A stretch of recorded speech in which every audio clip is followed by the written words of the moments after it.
Hey friends, what's up? It's me, JT, the Horn Hippie, and today I'm going to teach you everything you need to know about Final Cut Pro 10.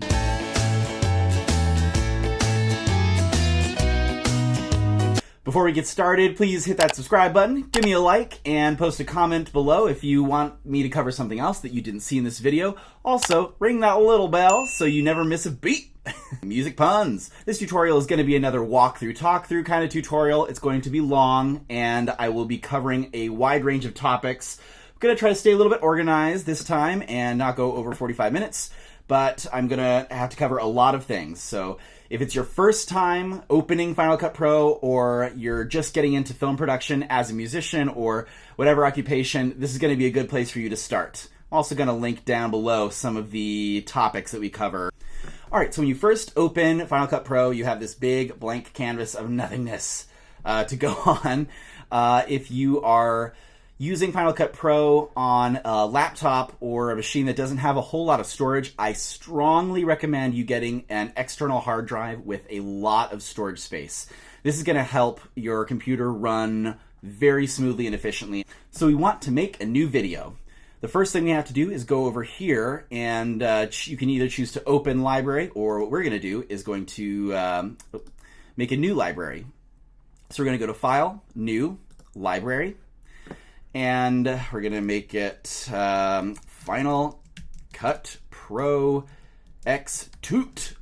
You just type in the name of the video for your library, and what I do, and this, I wish someone would have taught me this before, is you want to make a library for each video that you make, and that actually helps Final Cut Pro run ultra smooth. I used to just have a library of videos, and I would like one library and have a lot of videos, and it would just be overloaded with content, and it would be so slow and gummy when I would try to edit. So make sure that you use one library per video. And of course, you can edit the location here. You can see I have a external hard drive, and that's where this is located, my FCPX library. So we're just going to go ahead and click Save. Okay, so now we have our library here, and this section of the screen over here is called the browser. And we have the browser here. We've got the viewer here, the inspector panel right here, and the timeline right here. So before we do anything, let's import some footage. I have my phone plugged in. Let's see, I have my phone plugged in to the computer with a lightning cable, and I took a little video on that. So we're going to, you can import media like footage or photos in several different ways, but the primary way is to click this button up here, or to press my favorite shortcut, Command-I. I'm going to be throwing a lot of shortcuts at you this video, so I hope you guys pick them up. They're really, really useful. So now it's going to load my device. Here it is, John Turman's iPhone. Bam! Just give it a second. It may take a while to load, especially if you have a lot of videos on your phone or a lot of media on your phone. Well, while we're here and waiting for my phone to load, let's look at all of these options on the right. So we're just going to add to this event. It's just a place in the library for the footage to go. And automatically it starts with the date right there. And so you could choose to create a new event, and you could label it whatever you want, but this is just an easy way to stay organized. I like using the date.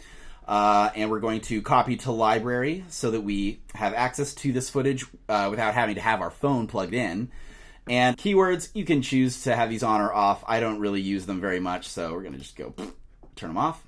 In this audio roles panel, I don't tend to use it. It's a little more of an advanced feature for people that are using dialogue and extra audio reels.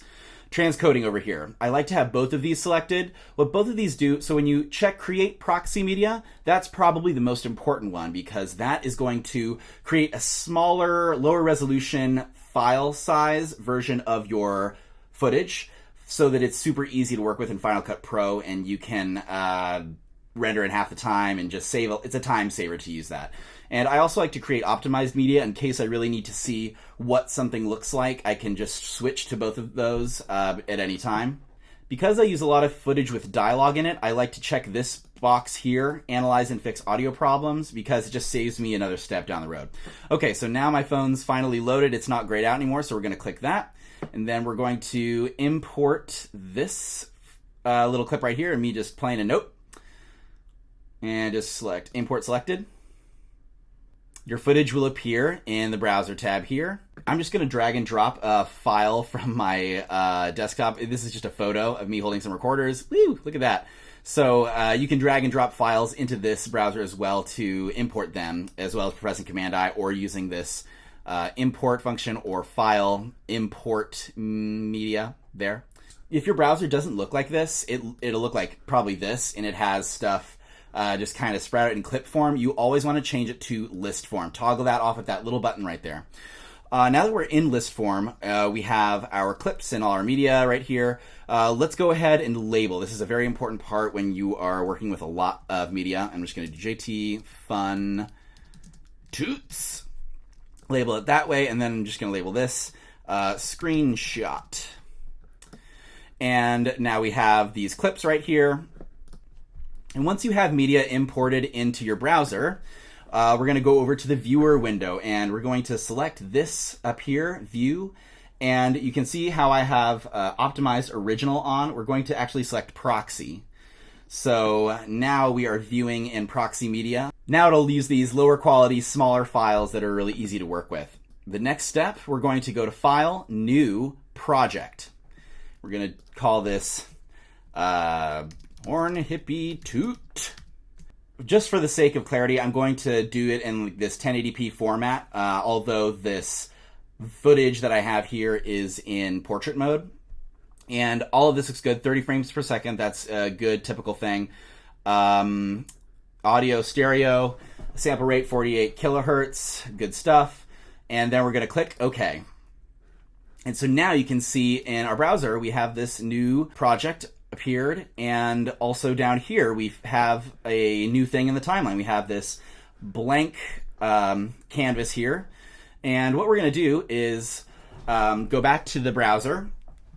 Say you want to trim parts of your clip before putting it down into the timeline. This is where things get kind of fun. So a couple shortcuts here. Press L to play through.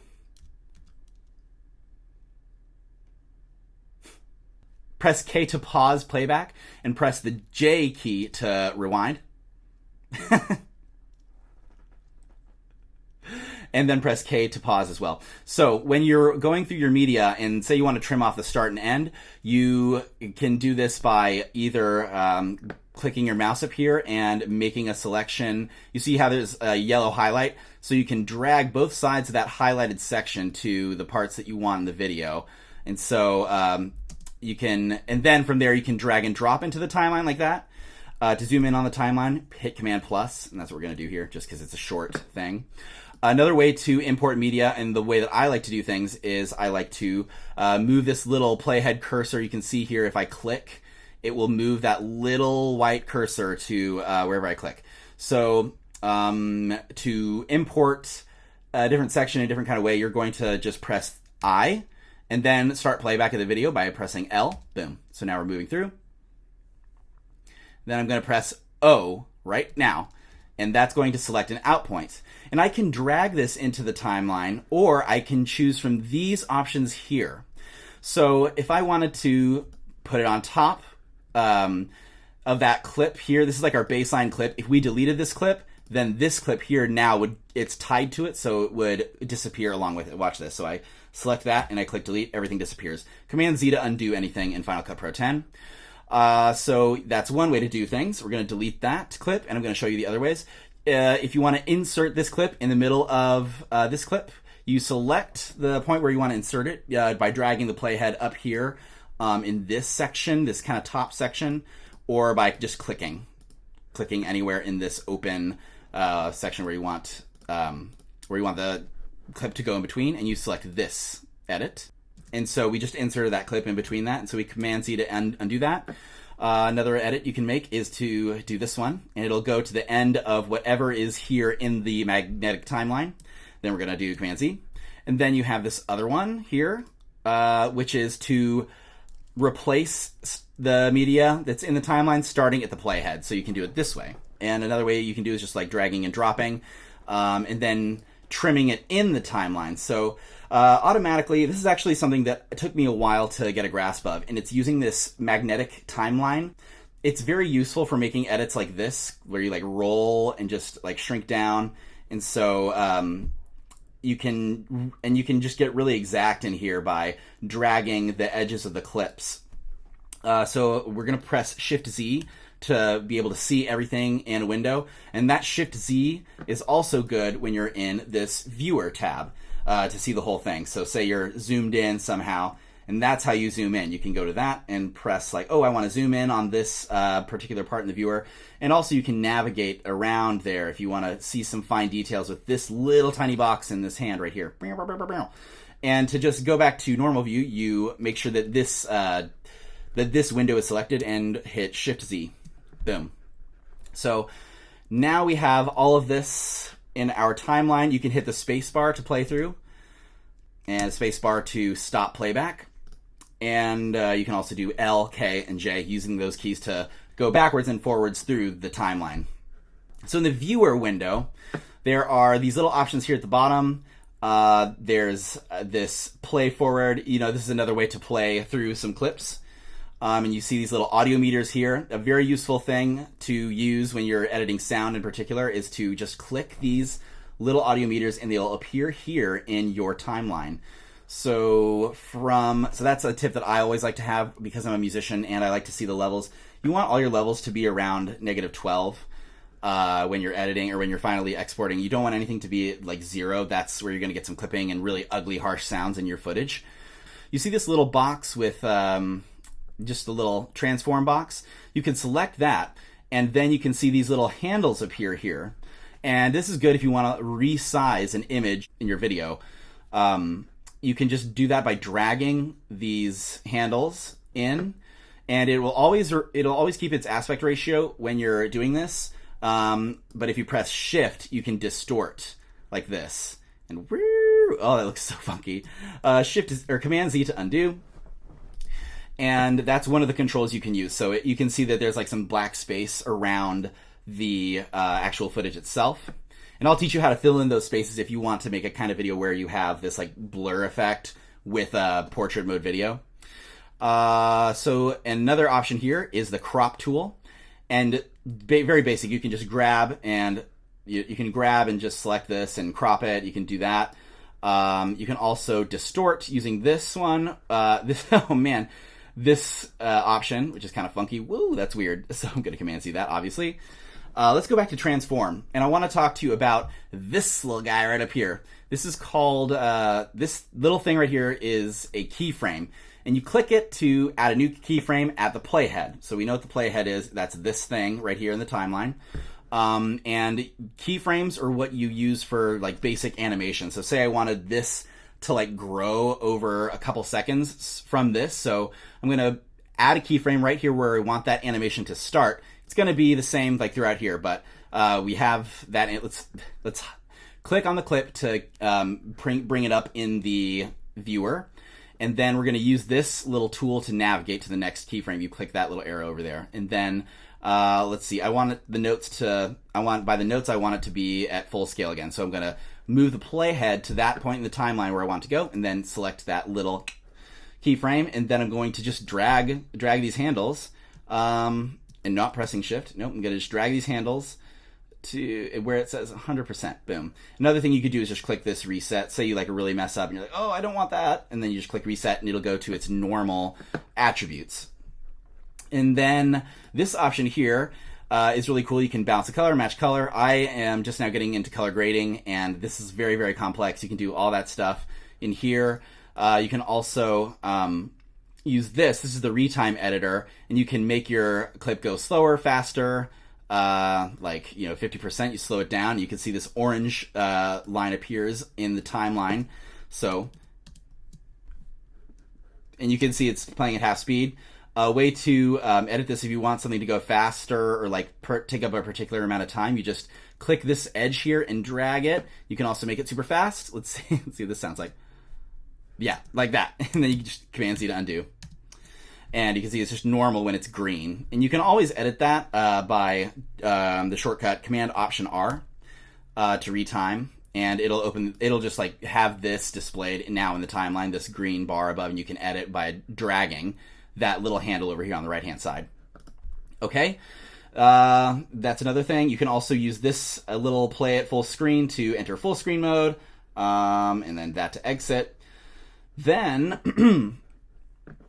so that's pretty much all you need to know that happens in this viewer window. Let's go to this original clip here and let's discuss this inspector panel. So right now, you can see it has this like audio analysis, no problems detected, and all these green checks. If I were to click this little magic wand button, nothing would happen because it doesn't detect any problems. But you can change these just by experimenting by clicking these, and it'll be like slightly louder. You can make the uniformity of it. And remember, if your playhead is off of what you're doing, or off of the clip that you're editing, and it's not selected, it'll be appearing in the inspector window on the clip that the playhead is above. So make sure that either the playhead is above the clip or that you select the clip like that, where it's got that yellow outline in the timeline. And so you can play with all these parameters all you want and have a little bit of fun there. This little triangle here is how you can adjust color. I do not you don't want to adjust this too much because it's usually really obvious unless that's an effect you're going for, but you can play with the exposure, saturation, color. You can mess with all these funky colors, and you can always reset. Nope, just kidding. And Command Z to undo all that. And then in this window, you can get a little more exact, like with those animations that I was talking about a little earlier. This is another way to use keyframe animation. So you drag the playhead in the timeline wherever you want, and then you see how on the right-hand side there are all these little diamond shapes. So that's, and they have a plus when you drag your mouse over that, and you can add a keyframe. And so that's for scale. And so you can click that keyframe there and then drag to where you want an animation to occur. And you can either click this keyframe again, or you can adjust them, and they will position themselves automatically. Let's see what this looks like. Okay, that's ridiculous. So Command C to undo that, obviously. And that works for all these different parameters that you can use, like transform, crop, or distort. Another fun thing to do is stabilization, which if you click that, it'll begin to analyze for dominant motion. And this is going to look really weird because it is so shaky. And so this is with the automatic stuff. Okay. So because there's no difference, and because you see this little white line here on the timeline above that clip, that means that what is on the timeline is unrendered and basically unviewable at its full potential in the viewer. So what we're going to do, we're going to use the shortcut Control-R with that clip selected to simply render the clip. Another way to do that is to go up here to the Modify drop-down menu and select Render Selection. You can also select Render All. Sometimes it'll take a while. If you are wondering how long your render is taking, you can press this little person up here, and it'll bring up your background tasks window, and it'll appear over here, and you'll be able to see what it's processing. All right, so playing it back after adding that stabilization, you can see it's just trying to stabilize what it's got, and it really did a good job actually, even though I'm shaking the camera the entire time. So let's uncheck that because it's not the vibe. Or we could do Command Z, Command Z, Command Z. And then re-render it by Control-R. And let's open this real quick so you can see. So it'll be rendering, and since it's such a short clip, it takes no time to render at all. And then play back and it's normal.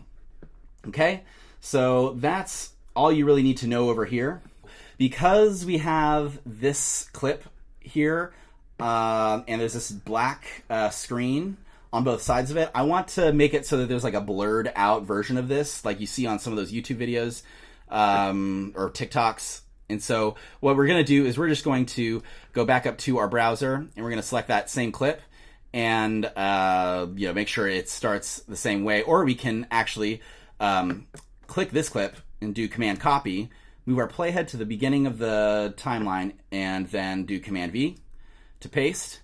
And then we can drag it up like that, and then I like to put it underneath. So you can see you can't see both of these because they're stacked on top of each other. If you wanted to see just one clip that was stacked in a stack, a cool shortcut for that is to select V, and it'll show the clip that's underneath that clip. And select V, press V again to unmute that clip. Before you export, make sure that everything you have is not invisible, because it'll export exactly how that happens in your timeline. So with this clip selected, we're going to adjust these parameters over here actually.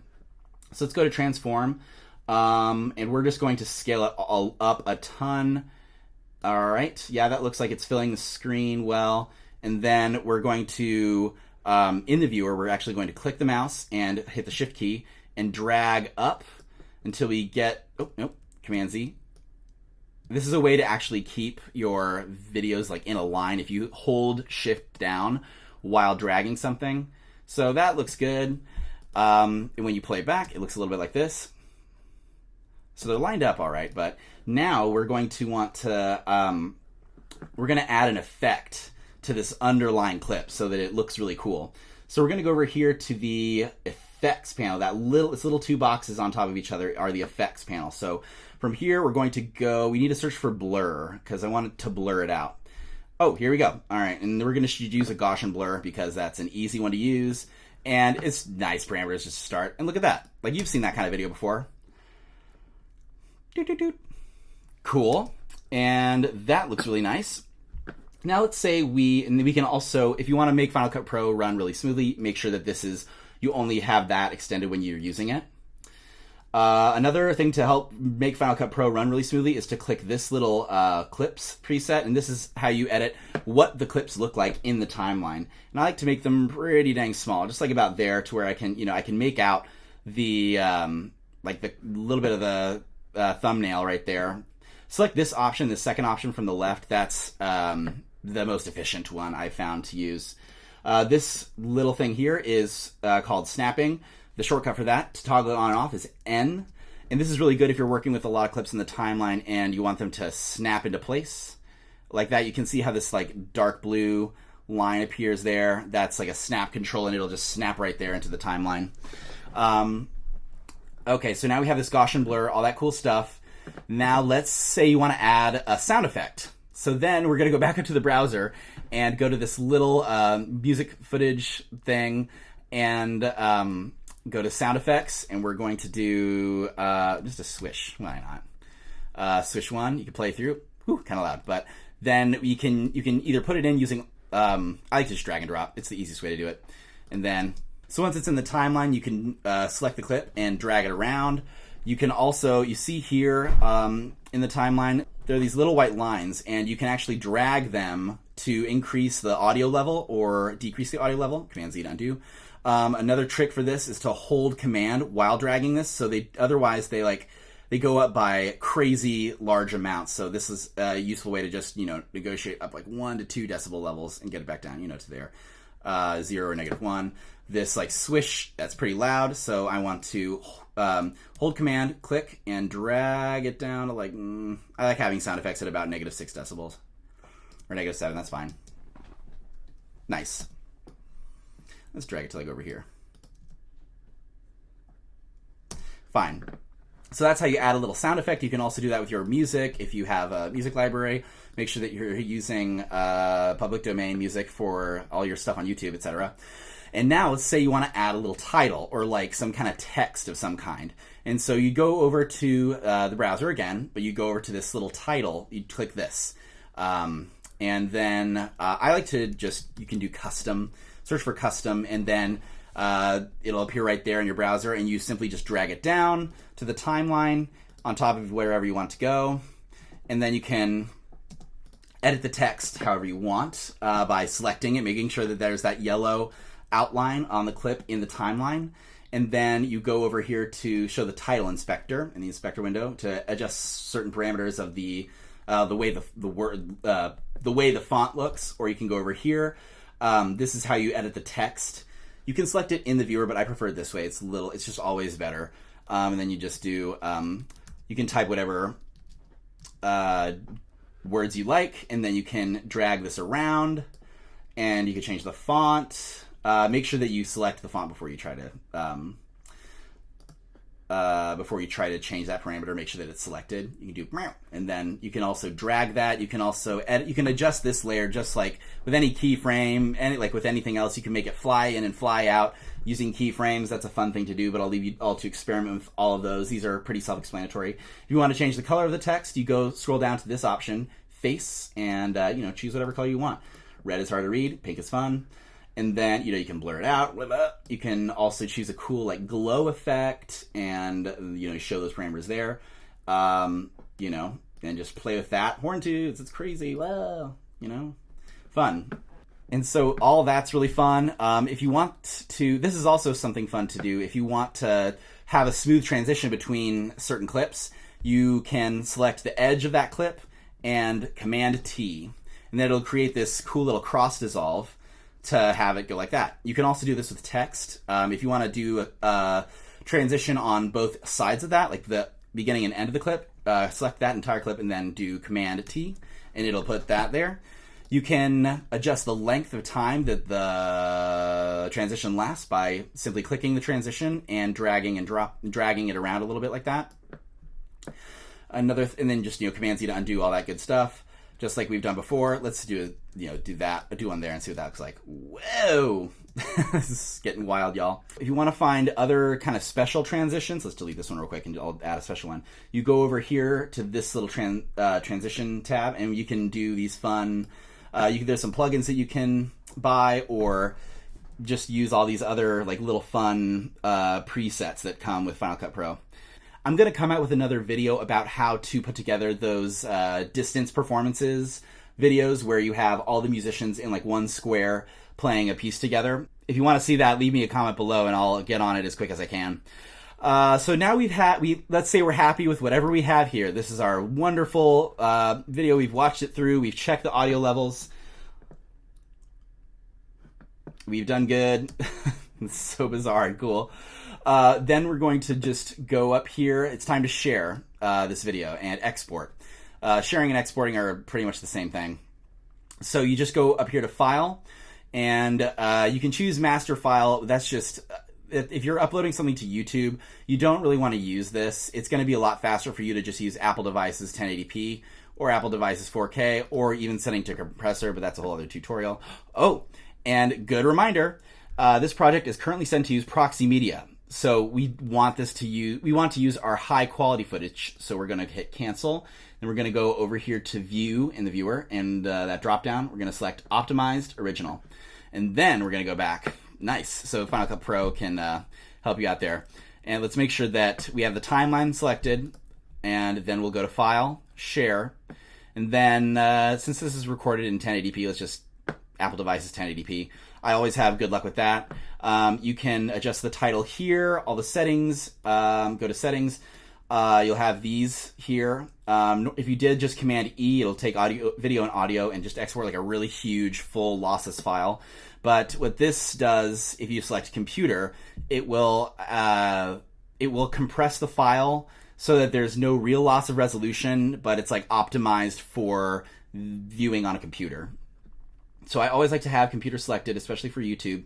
And then, you go to better quality. Always go better quality. I'm not in a hurry, but you would use faster encode if you were, say, putting something together for other producers to review.